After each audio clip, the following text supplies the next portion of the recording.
মই চিকেন দম বিৰিয়ানী বনাম। ইয়াৰ বাবে মই চিকেনখিনি মেৰিনেট কৰি থ'ম। মেৰিনেট কৰাৰ বাবে মই ইয়াতে লৈ লৈছোঁ, এইখিনি তেল দি লৈছোঁ কেৰাহীত। তাৰপিছতে মই এয়া ষ্টাৰ মছলা, এয়া জালুক, এয়া ডালচেনি, এয়া ডাঙৰ ইলাচি, সৰু ইলাচি, জাবিত্ৰী, এইখিনি মই শুকানে ফ্ৰাই কৰি লওঁ। তাৰপিছত মই কুটি থোৱা পিঁয়াজখিনি দি দিছোঁ।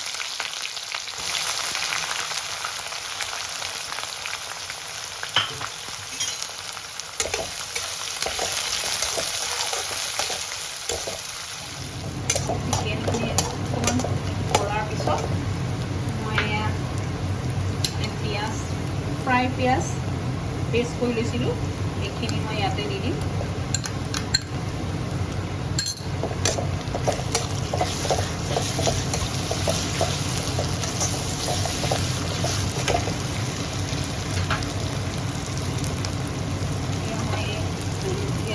কাশ্মীৰী পাউডাৰ, এয়া কাশ্মীৰী পাউডাৰ 2 চামুচ, 3 চামুচ দিছোঁ মই।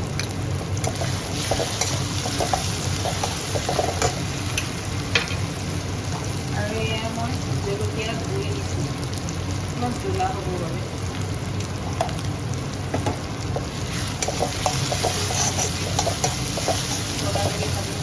আদা নহৰু 2 চামুচ দি দিছোঁ।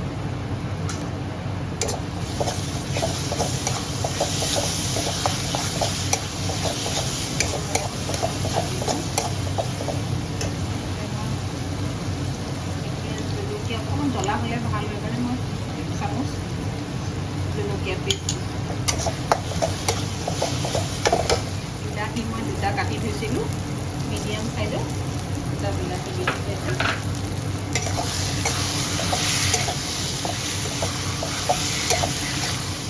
এয়া মই ইয়াতে চিকেন দি দিলোঁ। চিকেনখিনি মই হালধি দি অলপ মই মেৰিনেট কৰি থৈছিলোঁ, কালাৰটো ভাল হয় চিকেনৰ। এনেকৈ মেৰিনেট কৰি মই 2 কেজি চাউলৰ বাবে 700 গ্ৰাম চিকেন দিলোঁ।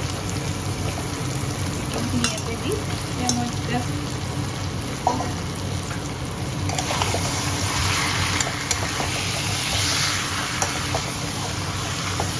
লৰাই এতিয়া গেছটো অফ কৰি দিম।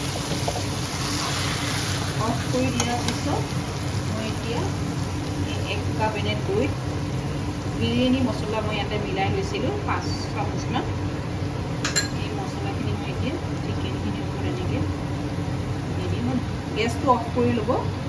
অফ কৰি লোৱাৰ পিছত নহ'লে গেছটো জ্বলি থাকিলে মানে দৈখিনিৰ পৰা পানী ওলাই যায়। সেইকাৰণে অফ কৰি লৈ দৈখিনি এনেকৈ সানি মেৰিনেট কৰি থ'ব। যদি আপোনালোকে বিৰিয়ানী দিনৰ ভাগত বনোৱা হয় লাঞ্চত, তেতিয়াহ'লে ৰাতি আপোনালোকে এনেকৈ মেৰিনেট কৰি থ'ব। মিনিমাম 5 ঘণ্টা থ'ব লাগে, নহ'লে 3 ঘণ্টা। মই দিনত বনালে ৰাতি এনেকৈ মেৰিনেট কৰি থৈ দিওঁ অল নাইট। পিছত ভাল হয় মানে সিজি যায় ধুনীয়াকৈ ভিতৰত। ইয়াতে মই নিমখ দেৰিকৈ সানিছোঁ, আধা ঘণ্টাৰ পিছত নিমখৰ পৰা পানী এটা ওলাই কাৰণে মই অলপ দেৰিকৈ নিমখটো সানি 1 চামুচ এয়া আদা নহৰু পেষ্ট দিছোঁ, 1-2 চামুচ দিছোঁ। তাৰপিছত মই এই ড্ৰাই মছলাখিনি দিছোঁ, জাবিত্ৰী, লং, এই ডাঙৰ ইলাচি, এইটো সৰু ইলাচি, ডালচেনি, তেজপাত, এয়া মই পদিনা অলপ দি দিছোঁ ইয়াতে, আৰু অলপ ধনিয়া, আৰু মই নেমু চেপি দিছোঁ, এফাল নেমু চেপি দিছোঁ।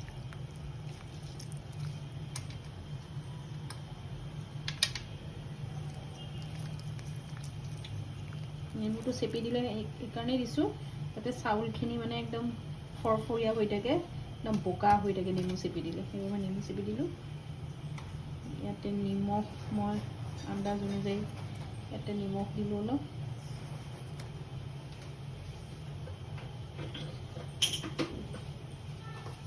আৰু অলপ তেল দিলোঁ। তেল এইভাবে দিলোঁ যাতে ভাতখিনি ধুনীয়াকৈ একদম মই ইয়াতে পানীখিনি যিখিনি দি থৈছিলোঁ মছলাখিনি গোটেইখিনি এনেকৈ উলিয়াই ল'ম আটাখিনিতে উলিয়াই গোটেইখিনি চেকি ল'ম এতিয়া মই এই পানীখিনি চাউলখিনি দিলোঁ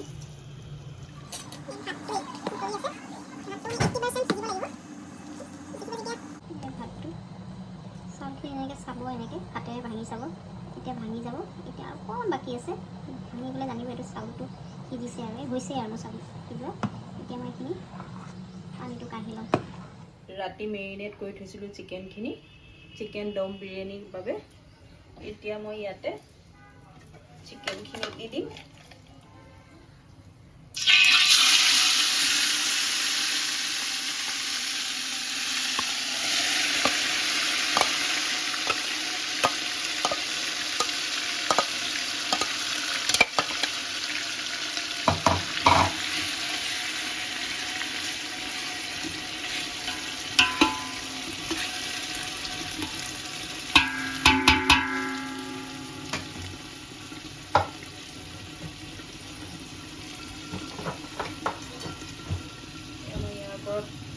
ভাতখিনি দি দিছোঁ লেয়াৰ বনাই বনাই দিম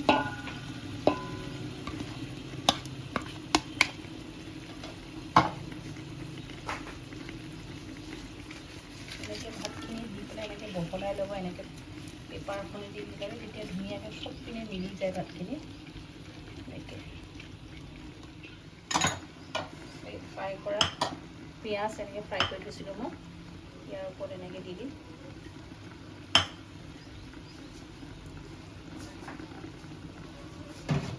অলপ ধনিয়া পাত দিম এনেকৈ অলপ পদুনা এনেকৈ দি দিম এতিয়া মই ইয়াতে ঘিউ এচামুচ এনেকৈ চবখিনি এনেকৈ দি দিম ভাতখিনি গোটেইখিনি ইয়াতে দি মই এনেকৈ গোটেই চাইডে মিলাই দিম ভাতখিনি সমান হৈ দিম চব পিনে তেতিয়া ভাল হয় তাৰপৰা আকৌ ফ্ৰাই কৰা অনিয়ন আকৌ দি দিব ওপৰত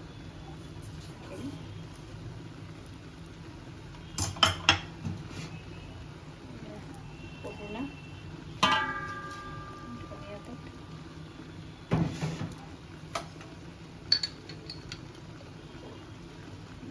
চামুচ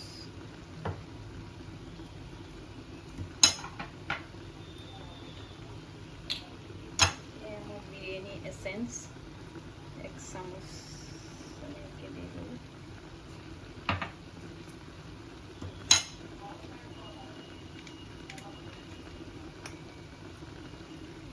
ফুড কালাৰ দিছোঁ কালাৰ অৰেঞ্জটো অকণমান কিনাৰে কিনাৰে দিছোঁ বেছি দিয়া নাই কিনাৰে কিনাৰে অকণমান দিছোঁ আৰু এতিয়া মই এই লেমন ইয়েলো কালাৰ দিছোঁ অকণমান এইটো ইয়েলো কালাৰ চাৰিপিনে এনেকৈ মই ঘূৰাই দিছোঁ কালাৰটো ধুনীয়া হ'ব বিৰিয়ানী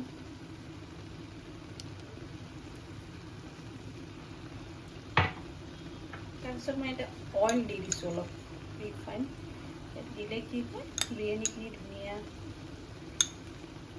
ভাল হয় মানে এনেকৈ মই চামুচেৰে গোটেইখিনি ভিতৰলৈ সোমাই যোৱাকৈ এনেকৈ তেল এখন ঢাকোন দি এনেকৈ ঢাকি দিলোঁ ফইল পেপাৰ দিব লাগে তলত ফইল পেপাৰ দি আপোনালোকে এনেকৈ ঢাকি দিব মোৰ আজি ফইল পেপাৰখন নাই কাৰণে দিয়া নহ'ল ফইল পেপাৰ দি এনেকৈ হেৰি কৰি এনেকৈ আটা মাৰি থোৱা আটা এনেকৈ কাষে কাষে এনেকৈ এইটো পূৰা দিখিনি এনেদৰে ঢাকোন দি পেলাই চাৰিওফালে আটাৰে মই বান্ধি দিছোঁ যাতে বতাহখিনি বাহিৰলৈ ওলাই আহিব নোৱাৰে এতিয়া মই এইখিনি প্ৰথমতে 7 মিনিট সময় মিডিয়াম জুইত ৰাখি থ'ম তাৰপিছত মই 10 মিনিট একদম কম জুইত ৰাখি থ'ব আৰু আপোনালোকে পাৰিলে এটা কাম কৰিব এখন তাৱাৰ ওপৰত নিমখ এনেকৈ দি লৈলোঁ ওপৰত বা আপোনালোকে বালিও দিব পাৰে, মই বালি নাই কাৰণে নিমখ দিলোঁ। ইয়াৰ ওপৰত মই ডেক্সিটো এনেদৰে উঠাই দিলোঁ, বহাই দিছোঁ। এনেকৈ কৰি আপুনি একদম কম জুইত 20 মিনিটমান সময় ৰাখিব। এইভাৱেই দিয়া হৈছে যাতে বিৰিয়ানীখিনি তলত লাগি দেই নাযায়, মানে দেই নাযাবৰ বাবে এনেকৈ একদম তেতিয়া জুইটো কমকৈ পাই মানে ভাপত সিজি থকাৰ নিচিনাকৈ হয়। মোৰ হায়দৰাবাদী দম চিকেন বিৰিয়ানী ৰেডি হৈ গ'ল। মই আপোনালোকক উলিয়াই এনেকৈ দেখাই দিছোঁ।